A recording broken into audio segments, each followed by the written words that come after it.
Hey guys, how you doing? Hope you're doing okay. Gonna read through the full article here. There's a link in the description. It does involve the heinous murder of a 3-year-old girl at the hands of the father and also the father's girlfriend. About halfway through, there's going to be some details in regards to the torture that the 3-year-old girl faced. The 3-year-old is known or was called Olivia Jansen. So yeah, there are some details, graphic details, somewhat in regards to the torture that she was put through. So I'm going to give an extreme trigger warning. That's about midway through. So in essence, this guy from Kansas, his name is Howard Jansen III, has been given a plea deal. So he's pleaded no contest to one count of second-degree murder and a myriad of other charges in connection with the slaying of Olivia Jansen, the 3-year-old girl, his own daughter. So he's been given a plea deal, which is going to mean that he gets a lesser sentence,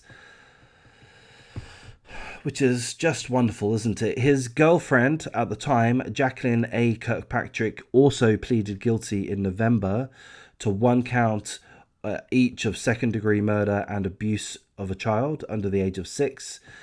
She was sentenced to just over 31 years in prison, but of course she'll be eligible for parole in approximately 25 years. As I said, we're going to go into some details here that were released by the prosecutors. So again, trigger warning applies at this point. Prosecutors reportedly told the court that the couple would keep Olivia locked in a dog kennel at her home and would force her to stand in the corner of her room for multiple hours without sitting down.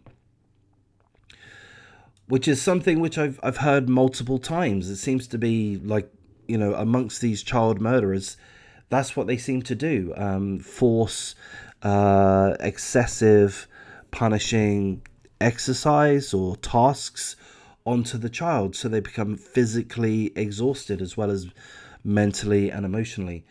Other children in the home reportedly told investigators that Kirkpatrick, the girlfriend, would often push Olivia's head into walls.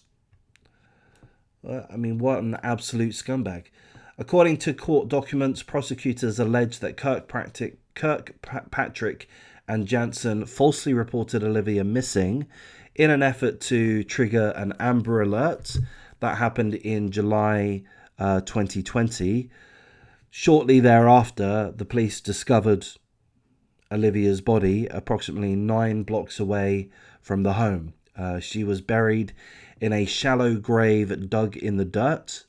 She was dressed in her pajamas and she had severe bruising covering her face, arms, and legs, as well as multiple lacerations on the back of her head, indicating that she had been beaten to death. And an autopsy revealed that she had been murdered and the cause of death was severe brain bleed. So the scumbag in question, this guy was arrested that evening, as was the girlfriend, his girlfriend. The girlfriend has already been sentenced. This guy's put in a plea of no contest. So he's about to be sentenced over the next week or two, I believe. Let's hope he gets an extremely long time. Let's hope he gets life. I'm just checking to see if there's a death penalty in Kansas. I hope there is. No, there isn't. It's been abolished since 1907. So, let's hope he gets sentenced for a very long time. Are we happy that the girlfriend got 31 years? No, not really. 31 years is a long time, but she took a life. So I don't know, why can't it be life imprisonment?